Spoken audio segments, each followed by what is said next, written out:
So there used to be an informal deal between the developed and the developing world, a kind of international social contract. The developed world would say, sure, we might be exploiting you now, but if you take our investments and work at it hard enough, then soon you'll become one of us. And for a while, this deal seemed to be true, as we saw the so called Asian tigers in East Asia rise to the position of becoming industrial giants. But lately, the newly industrializing powers of Eastern Africa, for instance, don't seem to be gaining so much in the process. On top of which, there are entire regions of the world, like Latin America, which have been promised this development deal for decades, but which never managed to quite make it there. So, why is this? Well, it wouldn't surprise you to know that this deal was kind of a sham to begin with. Of course, the developed world is going to be very careful about who is going to be allowed to join the club of first world nations.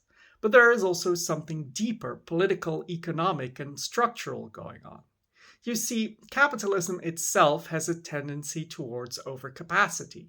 As firms and nations compete on the market, each trying to form a monopoly, the total picture is one of overcapacity, of overproduction.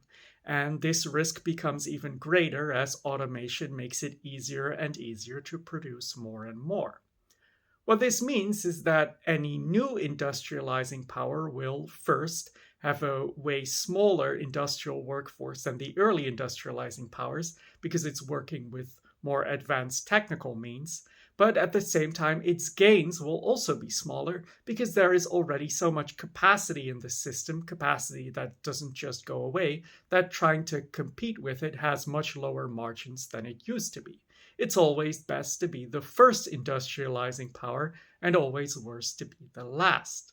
This then is the problem of so called premature deindustrialization. What it means is that we see large parts of the world where there is urbanization without industrialization.